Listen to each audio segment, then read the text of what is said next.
కొడుకు కోడలు ఉంటే ఆడవంటారు, పండుగ పూట బిడ్డ అల్లుడు వస్తే యాడ ఉంటారు, గొర్రె పిల్లను మేక పిల్లను ఉంటే యాడ కట్టేస్తారని యాస భాషలతో ప్రజలకు మాట ఇచ్చిండు. మరి 10 ఏళ్ళల్లో ఈడున్న అందరినీ గ్రామాలలో ఆడుతున్నా, మీకు ఎవరికైనా డబుల్ బెడ్రూమ్ ఇల్లు ఇచ్చిండా? ఎవరికైనా డబుల్ బెడ్రూమ్ ఇల్లు ఇచ్చిండా? మరి ఎవరికి డబుల్ బెడ్రూమ్ ఇవ్వకపోతే 10 ఏళ్ళు ఈ ప్రజలు ఇల్లు లేకుండా ఉండాల్సిందేనా? కేసీఆర్ ముఖ్యమంత్రి అయినప్పుడు 10 ఏళ్ళ పిల్లగాడు లాగు తోడుకున్నాడు, ఇవాళ పాయింట్ వేసుకొని పంచ కట్టుకొని పెళ్లి చేసుకొని పిల్లల్ని కంటున్నాడు. మళ్ళీ వాళ్ళకి ఇల్లు అక్కర్లేదా? అందుకే ఇవాళ ఇల్లు లేని పేదవాడికి, పెళ్ళైన ప్రతి పిల్లవాడికి ఇందిరమ్మ ఇల్లు ఇవ్వాలని 4.5 లక్షల ఇండ్లు 22,500 కోట్లతోటి ఇవాళ భద్రాచలంలో మీ పేదోళ్ళని ఆదుకోవడానికి, మీ పేదల ఆత్మగౌరవంతో బ్రతకడానికి మీ ఇల్లు మీకుండాలి. మీ ఇంటి ముందల మీరు కూర్చేసుకొని కాళ్ళ మీద కాలేసుకొని కూర్చోవాలి అని ఇవాళ ఇందిరమ్మ ఇండ్ల పథకాన్ని ఇవాళ మీ ప్రాంతంలో ఖమ్మం జిల్లాలో ప్రారంభించిన మిత్రులారా, ఇవాళ మేం మంచి చేస్తుంటే చూడబుద్ధి కాక చూసి ఓర్వలేక రోజు శాపనార్థాలు పెడుతున్నారు తండ్రి కొడుకులు, మామ అల్లుడు, అయ్యా బిడ్డ అందరూ. నేను అడగదలుచుకున్న మిత్రులారా, ఉట్టి మీద ఉన్న పాల కోసం కింద ఉన్న పిల్లి శాపనార్థాలు పెడితే ఉట్టి తెగుతుందా? ఉట్టి తెగుతుందా? ఇవాళ వాళ్ళు నీతులు చెప్తారు మీరు ఇచ్చిన హామీలు అమలు చేయండి అని. మరి మీరు ఇచ్చిన హామీలు 10 ఏళ్ళు అయింది, సిగ్గులేనోడా కేటీఆర్ ఏనాడన్నా ఆలోచన చేసినవా? నీ అయ్యాన్ని అడిగినవా ఎప్పుడన్నా ఇంటికి వెళ్ళి? ఇవాళ 90 రోజుల్లోనే ఇందిరమ్మ రాజ్యంలో 1,00,000 కోట్లాది ఆడబిడ్డలు బస్సుల్లో ఉచితంగా ప్రయాణం చేస్తున్నారు. పేదలకు రాజీవ్ ఆరోగ్యశ్రీ పథకం అమలు అవుతుంది. పేదలకు ఇవాళ 500 రూపాయలకే ఆడబిడ్డలకు సిలిండర్ అందిస్తున్నాం.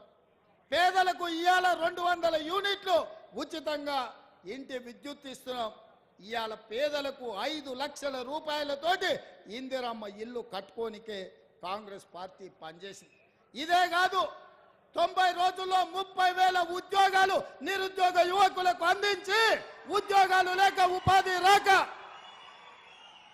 దిల్సుఖ్ నగర్లను, అశోక్ నగర్లను, అమీర్పేట్లను, కుక్కట్పల్లిలను వివిధ చౌరస్తాలలో తల్లిదండ్రులకు ఊరుకొచ్చి ముఖం చూపించుకోలేక రూపాయి కూడబెట్టి ఉపాధి హామీ కూలీ పైసలు పెట్టి తల్లిదండ్రులు పిల్లల్ని పట్నం పంపి చదివిస్తే కొలువులు రాక, పరీక్షలు పెట్టక, పెట్టిన పరీక్షల ప్రశ్నాపత్రాలు జిరాక్స్ సెంటర్లలో పల్లి బఠానీలలో అమ్ముతుంటే ఆ దుఃఖంతో పిల్లలు ఆత్మహత్యలు చేసుకుంటే ఈ గాడిద కొడుకులు ఒక్క రోజైనా చచ్చిపోయిన వాళ్ళని పలకరించిందా అని నేను అడుగుతున్నా. సిగ్గు కాకుండా హరీష్ రావు మాట్లాడుతుండు. నేను మొన్న కూడా ఇవాళ కూడా చెప్తున్నా, దూలం లెక్క పెరిగింది కానీ దూడకున్న బుద్ధి కూడా లేదయా. ఇక వాళ్ళ బామాడుతున్నాడు, ఇక ఆయన చాలా మాట్లాడుతుడు. ఆ పేడమూతి బోడలింగానికి నేను చెప్పదలుచుకున్నా, అరే సన్నాసి, మీ ఇద్దరిని బిల్లారంగా అన్నాం. బీఆర్ఎస్ అంటేనే బిల్లారంగ సమితిరా, దొంగలరా, తోడు దొంగలరా మీరంతా.